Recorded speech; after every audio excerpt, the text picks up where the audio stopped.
On the morning of December 17th, 1944, an SS colonel named Joachim Peiper stood in the wet square of a small Belgian town called Boulingen and watched 50 American prisoners of war pour gasoline into the fuel tanks of his Panthers and Tigers.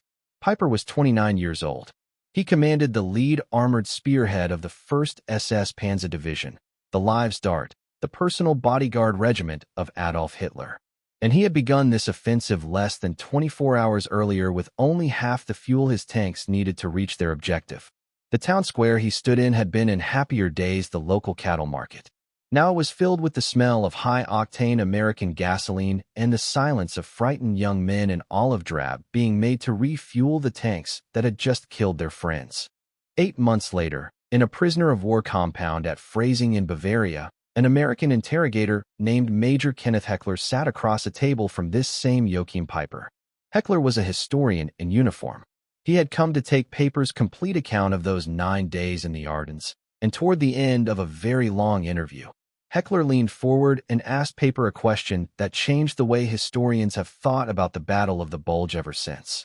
Heckler asked Peiper whether he had realized on the night of December 18th, 1944 that his lead Panther tank had come to a halt within 300 yards of an American fuel dump containing approximately 3 million gallons of gasoline. Heckler later wrote in his official report what happened next. Peiper shrugged his shoulders. He smiled just slightly in a way Heckler described as arrogant.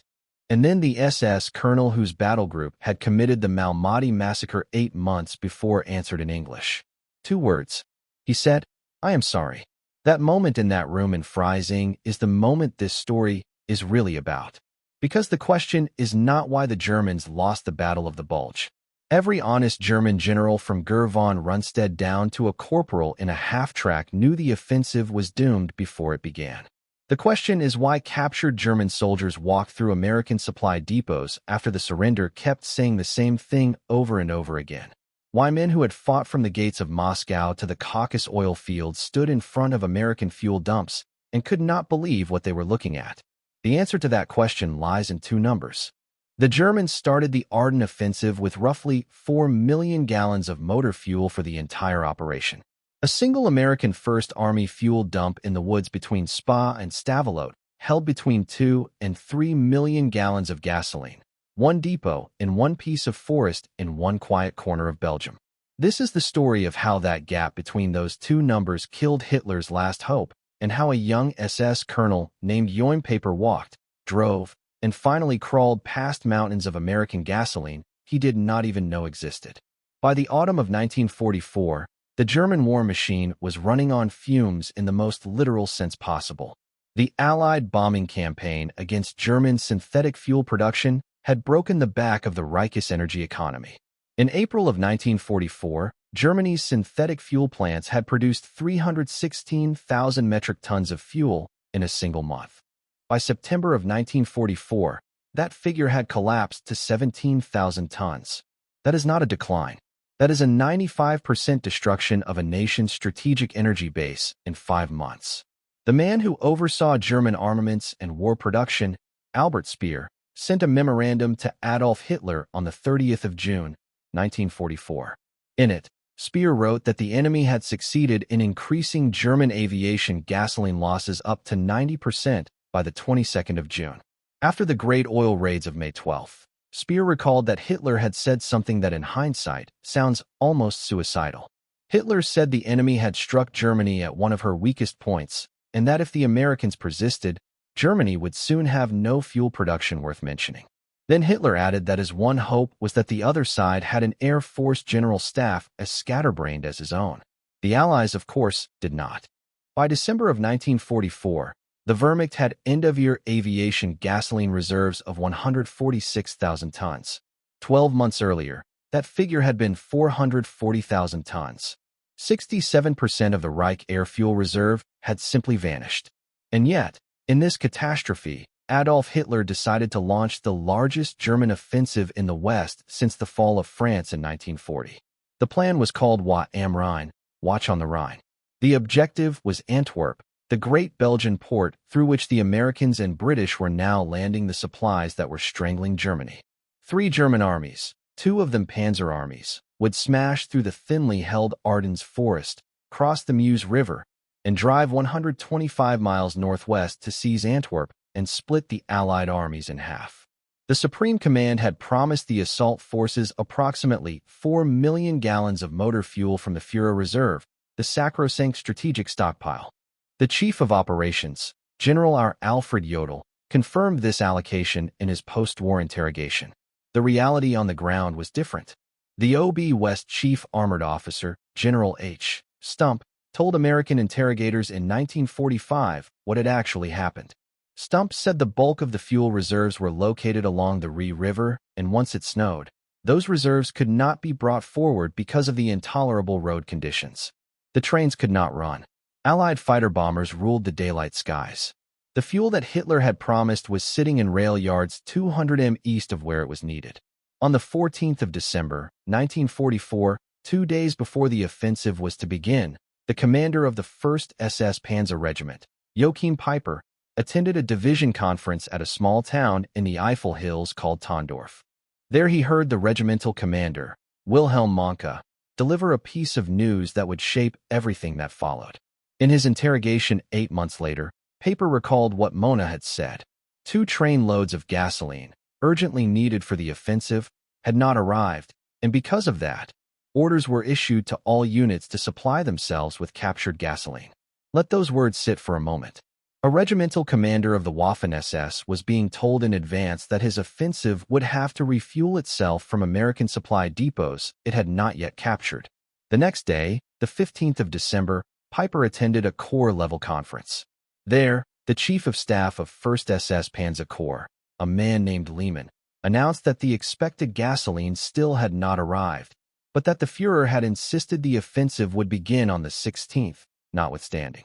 When Heckler asked Peiper in that room at Freising in September of 1945 what had happened to the missing gasoline, Peiper gave an answer that captured the whole disintegrating logic of the German war effort. He said, "Oh, he guessed it was delayed, rerouted, and may have arrived later on in some other area, but they never saw it." It is worth being precise about what Peiper started with. In his follow-up interrogation, the document called F11, Peiper stated that at the time of the initial assault, his tanks had only enough gas for approximately 50 miles of operation. He described this as approximately 1/2 of the basic load without any reserve. The objective was the Meuse River. The Meuse at the nearest point was more than 90 miles away. Antwerp was 125 miles away. The fuel consumption of a King Tiger heavy tank, a 68-ton monster of a vehicle, was roughly 2 American gallons per mile on a good paved road, and considerably more in the hilly, muddy lanes of the Ardennes. The arithmetic was not difficult. The arithmetic was impossible. Heckler, in that long September interview at Freising, asked Peiper one more question that historians have never quite been able to forget. He asked whether Peiper had known before the attack began where to expect to find captured gasoline. Peiper answered without hesitation. He said his division's intelligence officer had a situation map purporting to show American supply installations. And from that map, Peiper said they believed they could capture gasoline at Bullingen and at Stavelot. This is one of the most important sentences in the entire post-war German military record. It tells us that German intelligence in December of 1944 had identified the locations of specific American fuel dumps. It tells us that German planning was not merely hoping to capture American fuel as a happy windfall. It was depending on it. The map was the plan. There is only one problem. The map was incomplete. The Germans had identified the medium-sized supply dumps along the obvious approach routes. They had not located because they could not locate the truly massive 1st Army Class 3 fuel installations hidden in the deep pine woods between the resort town of Spar and the bridge town of Stavelot. Those depots held between them somewhere between 2 million and 3 million American gallons of gasoline. They were the largest forward fuel reserves in the entire Allied logistics network in Northwest Europe. The 6th Panzer Army had been allocated on paper fewer than 4.5 million gallons for the entire offensive. A single American depot in a quiet Belgian forest held nearly as much fuel as Septree's entire army. The Germans had no idea. The offensive began in the freezing pre-dawn dark of the 16th of December, 1944. By nightfall, despite ferocious American resistance on Elsenborn Ridge to the north, Piper's camp group had begun grinding westward through the broken roads of the Eifel. He was already burning fuel faster than expected. Piper would later tell Heckler that by the time he reached the town of Wilsheim, his column had used as much gasoline in 25 kilometers as he would normally have expected to use in 50 because of the mountainous terrain. Around 4 in the morning on the 17th, his lead elements rolled into a village called Hansfeld. The defenders were rear American troops, half asleep, badly equipped, scattered. The town fell within minutes. And here, almost as soon as American hands went up in surrender, the killing began. The historian Rick Atkinson, in his book, The Guns at Last Light, describes what happened. 8 American soldiers rusted into the street in their underwear and bare feet, shouting the word "Kamerad," were lined up against a wall and shot with a machine gun. They were the first 19 unarmed American prisoners murdered that morning, but they would not be the last. By dawn, Paper had a decision to make.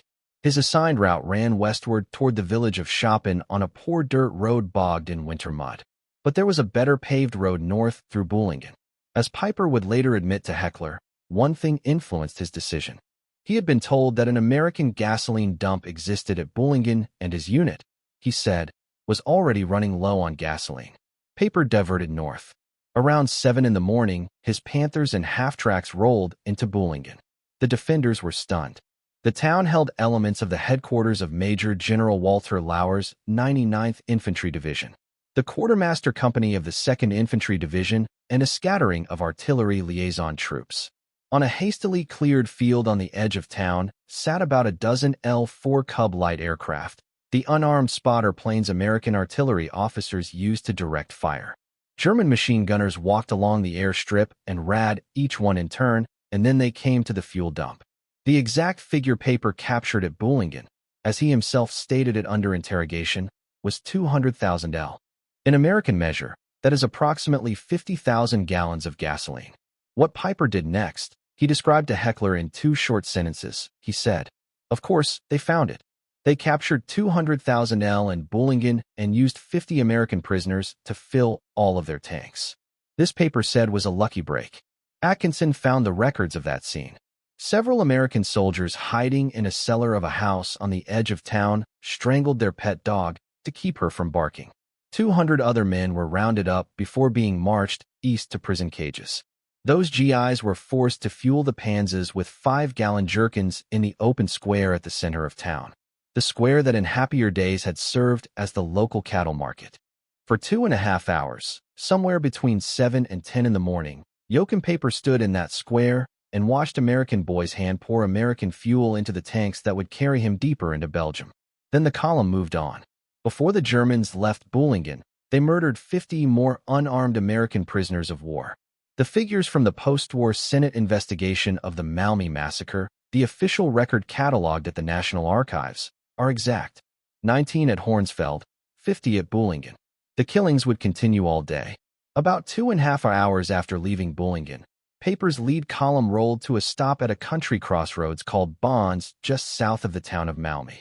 A small American convoy from the 285th Field Artillery Observation Battalion had run directly into them. The Americans were quickly disarmed and herded into a snowy field beside the road. Approximately 86 unarmed American prisoners of war were shot down where they stood. The killings at the Bonds crossroads would become known to the world simply as the Malmö Massacre. It was the worst single atrocity committed against American prisoners of war in the European theater. Piper, his tanks now topped off with American gasoline, drove on. By dusk on the 17th of December, Piper's lead vehicles had pushed into a deep valley along the Ambave River. They were tantalizingly close by his own later admission to the open road to the Meuse.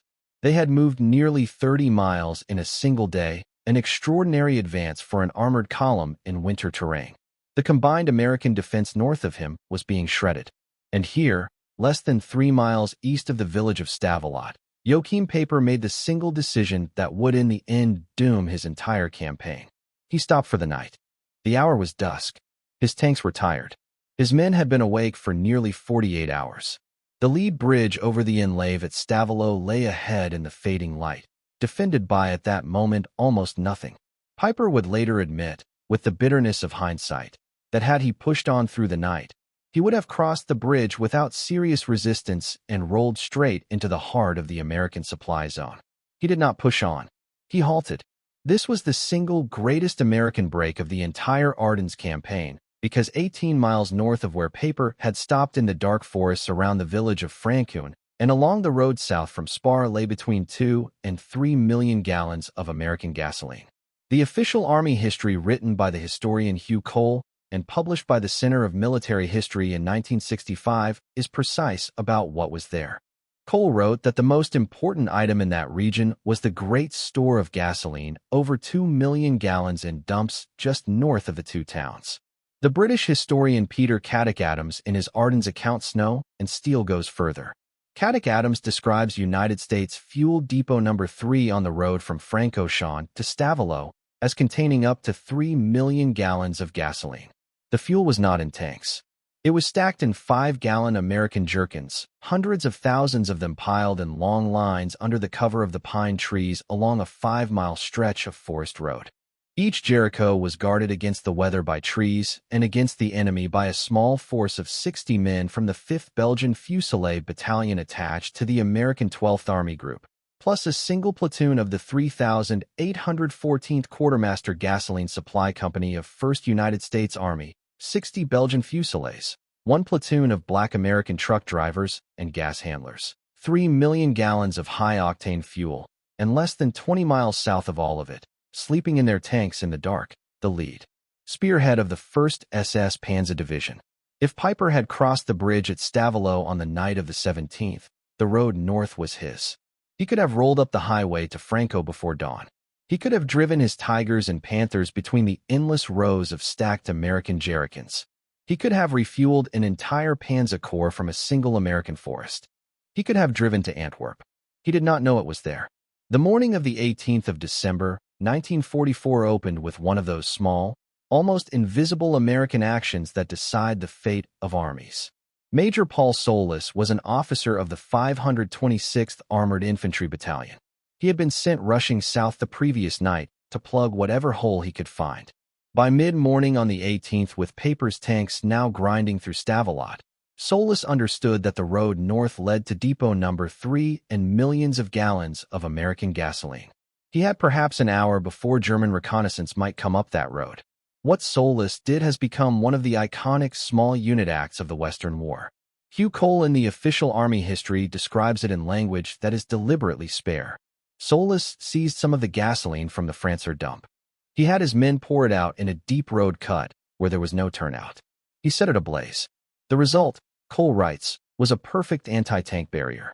5-gallon American jerkins, one after another, broken open and emptied into a defile of the road. A flame so high and so hot that no armored vehicle on Earth could pass through it. Cole gives the exact amount so burned. 124,000 gallons. But the part of the story that matters most is not the fire. The part of the story that matters most is what was happening simultaneously half a mile to the south. While Solis burned his barrier, every working truck within 30 miles was racing to evacuate the rest of the depot.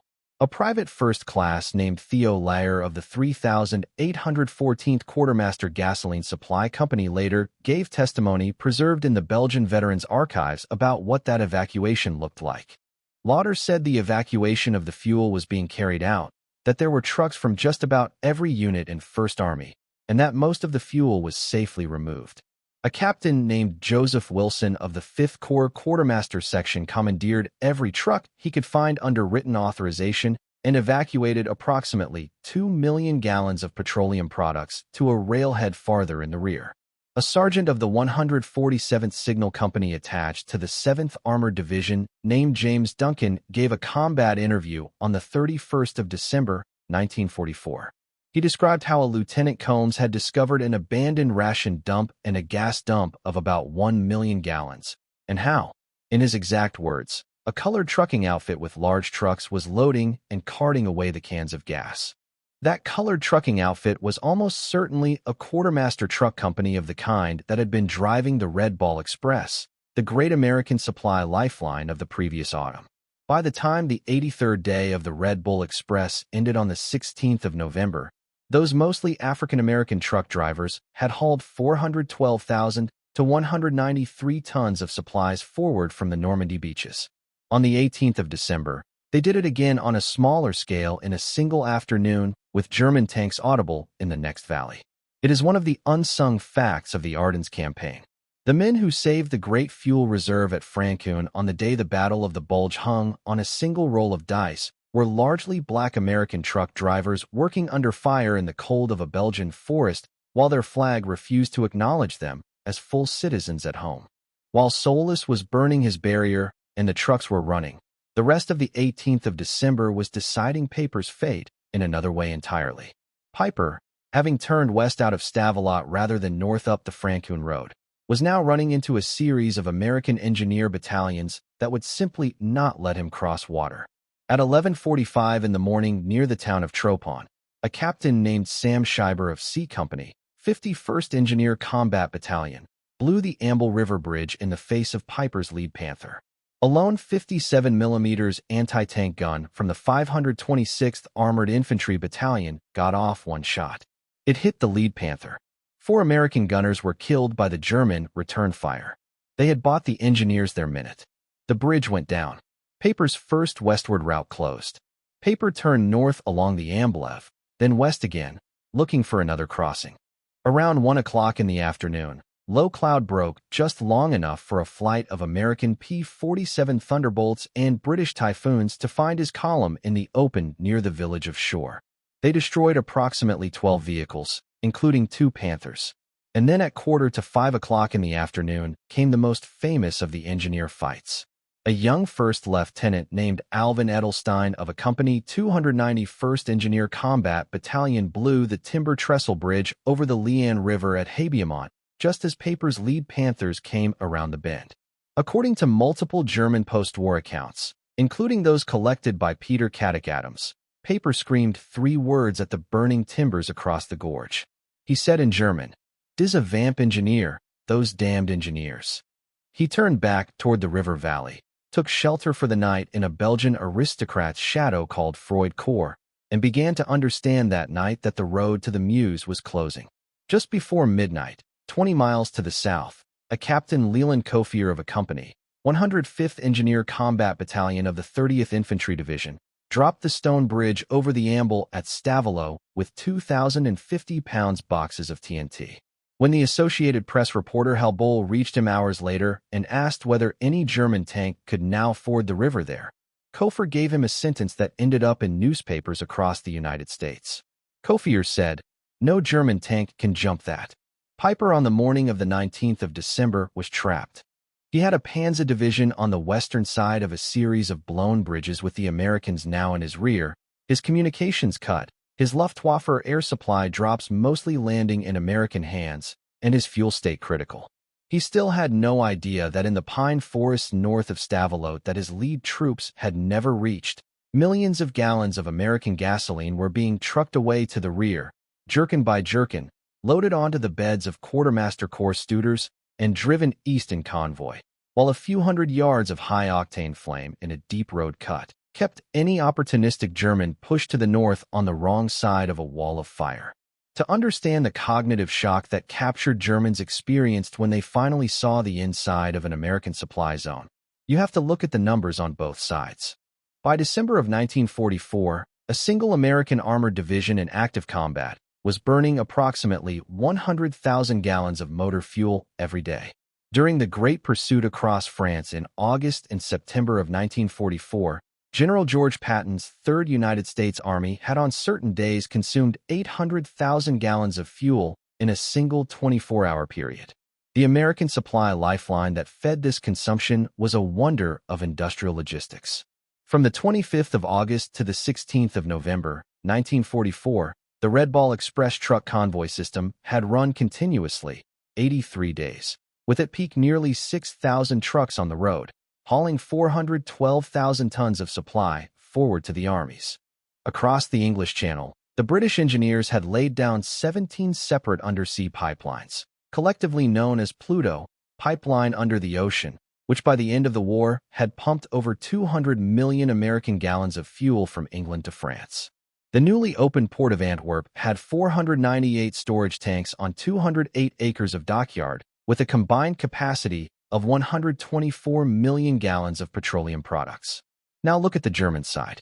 The Wehrmacht in 1944 had produced 115,000 metric tons of aviation gasoline against a consumption of 143,000 tons. They had produced 1,471,000 tons of motor fuel against a consumption of 185,000 tons. In both categories, they were burning down strategic reserves faster than they could replace them. The synthetic fuel industry that had supplied roughly half of all Wehrmacht fuel had been smashed.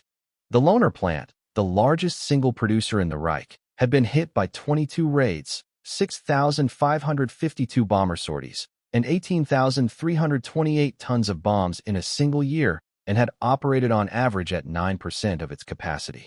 The 6th SS Panzer Army, which contained Joachim Peiper's spearhead, had been allocated for the entire Ardennes offensive, approximately 4 million gallons of fuel. A single American forward fuel dump near Stavelot held nearly as much. That is the core statistic. That is why this episode, this 9-day fight in a corner of Belgium, became the moment when the entire German officer corps finally understood in their bones that they had lost the war. Not at Stalingrad, not at Kursk, not on D-Day. Here in the snow, watching American boys pour American gasoline that the Americans had so much of that they could afford to set 124,000 gallons of it on fire just to make a road look bad to a German tank crew that was never going to drive up the road anyway. The United States Strategic Bombing Survey, the comprehensive post-war Allied investigation into the effects of the air campaign, reached a verdict on this question that has never been seriously challenged. The survey wrote in its summary report dated the 30th of September, 1945, that when the Germans launched their counter-offensive on the 16th of December, their reserves of fuel were insufficient to support the operation. They counted on capturing Allied stocks. Failing in this, many Panzer units were lost when they ran out of gasoline. By the 21st of December, Joachim Peiper was no longer attacking. He was being slowly compressed. His remaining strength had concentrated in 3 small Belgian villages along the Amblev. The largest was Lagels, a hilltop hamlet of stone houses and 1 small church. American attacks from the north and west conducted by elements of the 30th Infantry Division, the 82nd Airborne Division, and the 3rd Armored Division were squeezing him in. The senior American prisoner in Peiper's hands at this point was a major named Hal McCow of the 2nd Battalion, 119th Infantry, 30th Division. McCow was held in Peiper's command post in Lays. He spent several days observing the SS colonel at close quarters. He survived to write a detailed after-action report, which the historian Michael Reynolds later reproduced in his biography, The Devil's Adjutant. McCow wrote that Peiper on the night of the 21st of December was completely confident in Germany's ability to whip the Allies. Peiper spoke at length about Heinrich Himmler's new reserve army, saying it contained so many new divisions, both armored and otherwise, that American intelligence officers would wonder where they all came from. It was a fantasy.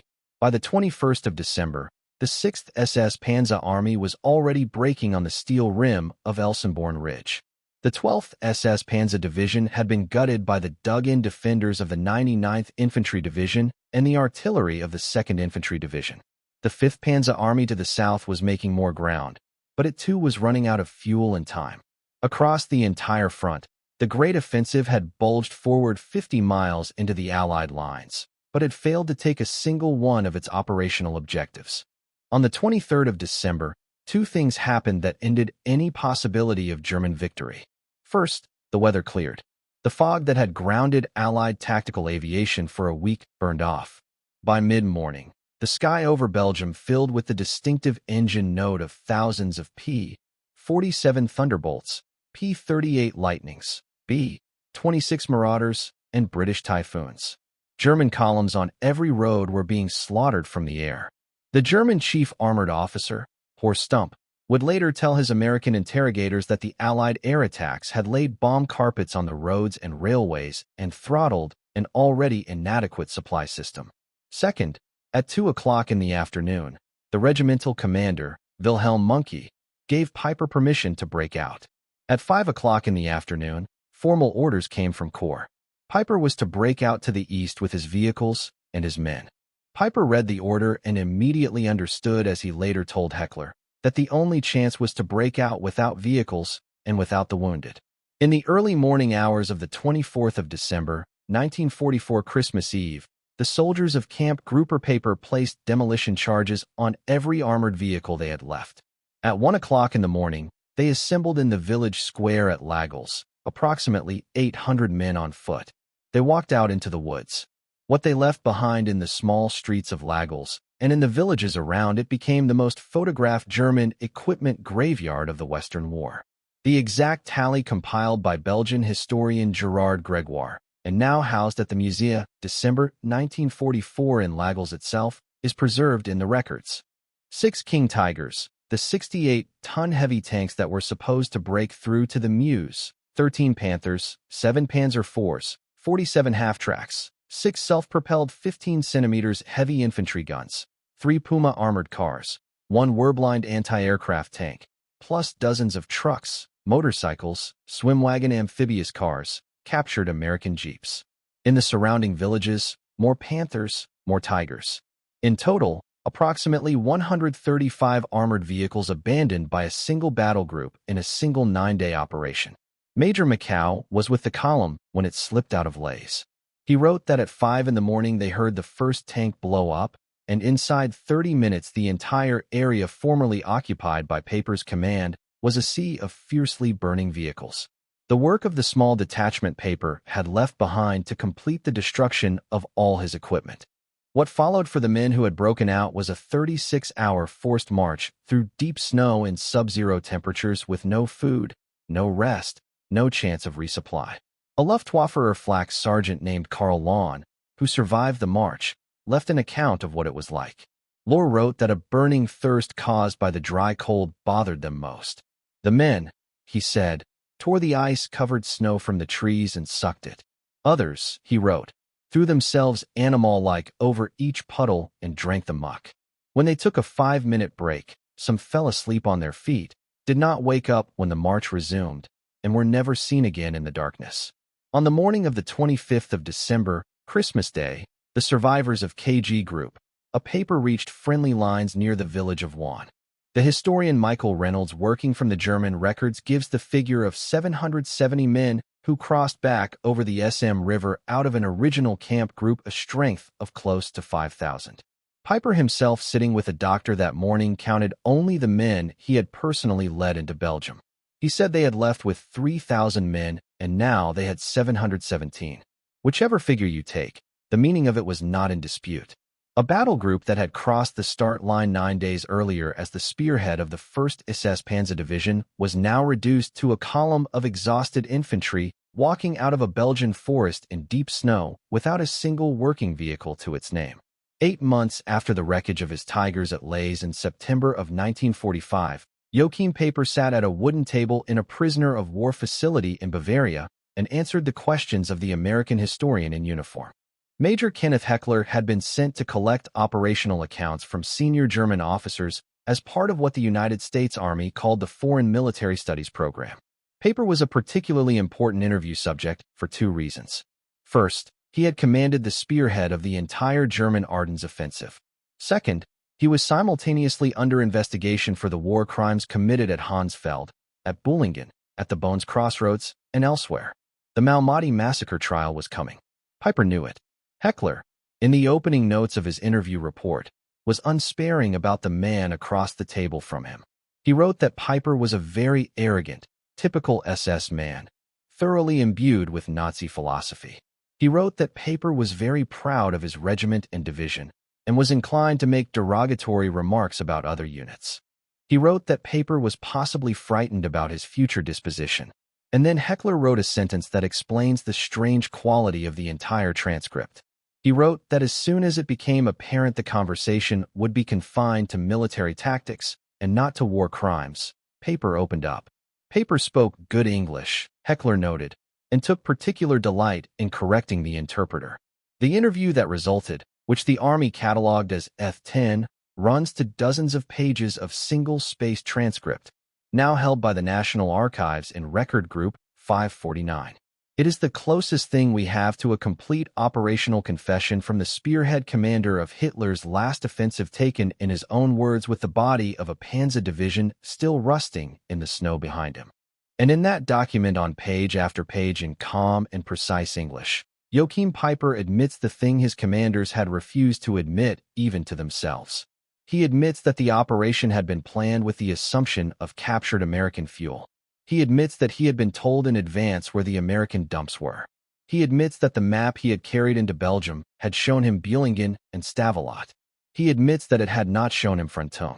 He admits that when his lead Panther rolled to a stop on the night of the 18th of December, he had no idea what had been in the forest 300 yards away. The story of the Battle of the Bulge is the story of two numbers. 4 million gallons of fuel issued to an entire German army for an offensive aimed at the English Channel. 3 million gallons of fuel sitting in 5-gallon American jerkins in one Belgian forest guarded by 60 Belgian Fusiliers and a single platoon of black American gas handlers 300 yards from the lead tank of an SS colonel who never knew they were there. He never knew it was there. The Foreign Military Studies project, of which Heckler's paper interview was one tiny piece, eventually produced thousands of pages of post-war German testimony. Read together. Those documents form an extraordinary chorus of senior officers slowly, painfully, in the polite, bureaucratic German of military reports, admitting that they had lost the war to a logistical machine they could not match. General Horst Stumps, the OB West chief armored officer, told his interrogators that the bulk of the fuel reserves had been located along the Ree River and, once it snowed, could not be brought forward because of the intolerable road conditions. For this reason, Stump said they could only use a small number of the tanks available to them, and in addition, lost many of their tanks through lack of fuel. General Otto von Manteuffel, the commander of 5th Panzer Army, the army that operated to the south of Peiper, gave the verdict the most starkly. Manteuffel told the British historian Basil Liddell Hart, in interviews conducted after the war, that the fuel which had been promised never arrived because the railways could not move it forward in time owing to Allied air attack. Manteuffel later reflected that the fact they were compelled to blow up such a large number of tanks during the retreat in January of 1945 was mainly due to the fact that they had too few recovery vehicles, which in turn was caused by fuel shortages. Manteuffel estimated that the number of tanks they lost because of this lack of recovery vehicles was 5 times higher than the number they lost in battle. 5 times more tanks lost to lack of fuel than to American fire. Sepp Dietrich, the commander of 6th SS Panzer Army, Peiper's own army commander, the old First World War Sergeant Hitler, had promoted to the leadership of the rich Premier Panzer formation, offered the most plaintive post-war summary. He said that all he had had to do was cross the river, capture Brussels, and then go on to take the port of Antwerp. The snow, he said, was waist deep, and there was not room to deploy 4 tanks abreast, let alone 6 armored divisions. It did not get light until 8 o'clock in the morning and was dark again at 4 o'clock in the afternoon. His tanks, Dietrich said, could not fight at night. And all this, he added bitterly. At Christmas time, the man whose offensive it really was, Adolf Hitler, made no post-war statement of any kind. He shot himself in a bunker in Berlin on the 30th of April, 1945. The military historian Peter Caddick Adams, writing 70 years later, summarized the entire campaign in a single sentence that no honest reader of the records can really argue with. He wrote that the German assault was doomed to failure from the start. There is one final piece of this story that does not appear in any single document because it cannot be reduced to a single quote. It is the slow accumulating shock that captured German officers experienced as they passed through American rear areas in the spring of 1945. The German General Staff had been told throughout the war that American industrial output was a propaganda exaggeration. They had been told this so consistently that even as their armies began to be overrun in the early spring of 1945, many of them still half believed it. And then they were captured. Otto von Manteuffel, who had commanded the 5th Panzer Army in the Ardennes, told the British historian Basil Liddell Hart that the mobility of his forces had decreased steadily and rapidly under the weight of Allied air attack on the supply roads behind the front. Albert Speer would later write in his memoir, Inside the Third Reich, that the catastrophe of Hitler's war machine in the West had been at the most basic level a catastrophe of oil. The American 8th Air Force and British Bomber Command had broken the synthetic fuel industry that the entire Wehrmacht ran on, and there had never been any real way to replace it. But the deepest understanding came when senior German prisoners were finally allowed to see what they had been fighting.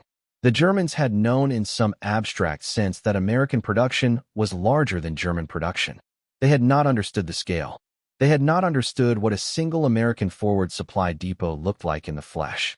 They had not understood that the fuel dump Joachim Peiper had stumbled into at Bullingen, 50,000 gallons, the dump that had been a lucky break for him, was the smallest size of forward fuel installation the American First Army maintained.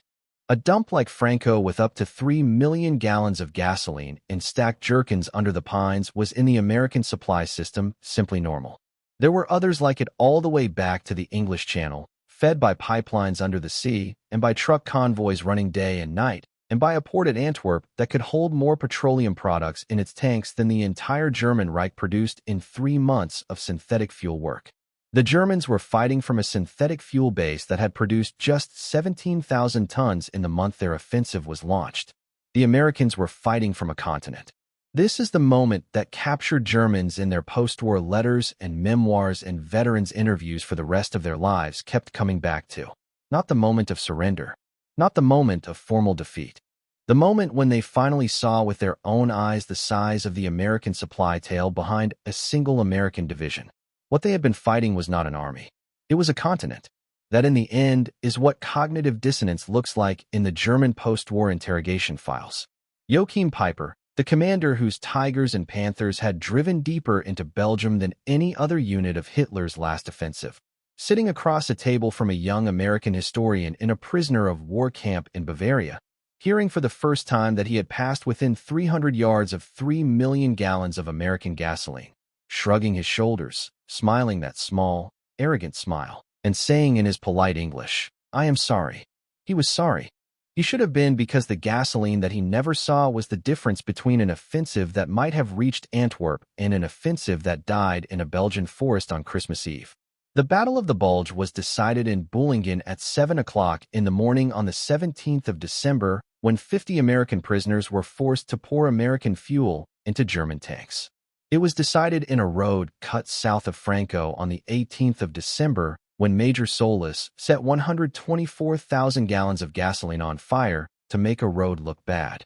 It was decided in the woods between Spar and Stavelot, where black American truck drivers worked under fire to evacuate 2 million more gallons.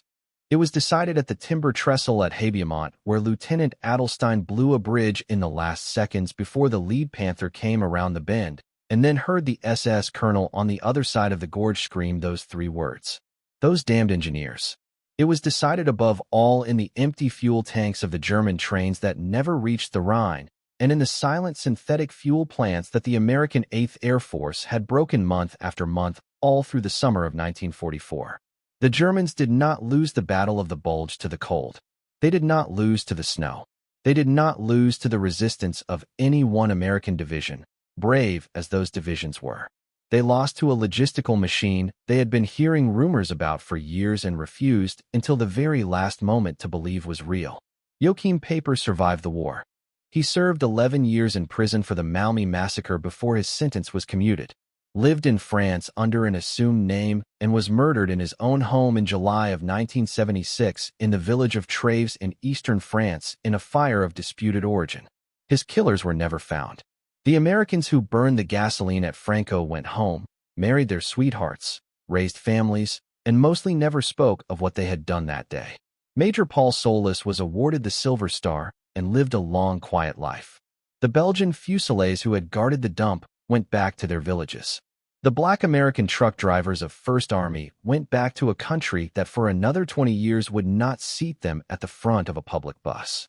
If you drive south from Spar towards Stavelot today on a quiet summer afternoon, you can stop near the deep cut where Solis set his fire. The road is shaded now by tall pines that have grown up since the war. The smell of wood smoke in the air when there is from somebody's chimney. But under those trees 8 decades ago sat 3 million gallons of high-octane gasoline. And on the road below, in the dusk of the 18th of December, 1944, an SS colonel in a Panther tank turned away from a burning wall of flame, and looked for another way west, never knowing that the difference between victory and annihilation had been measured in the end, not in courage and not in tactics, but in how many 5-gallon jerkins a country 8,000 miles away could load onto how many trucks and ships and pipelines and forward depots and deliver to a forest in Belgium. In time. On the morning of the 17th of December, 1944, in a cattle market in a small Belgian town, an SS colonel stood and watched 50 American prisoners pour American gasoline into German tanks. He thought in that moment that it was a lucky break. It was not a lucky break. It was the answer to a question the German General Staff had been refusing to answer honestly for 3 years. They had already lost.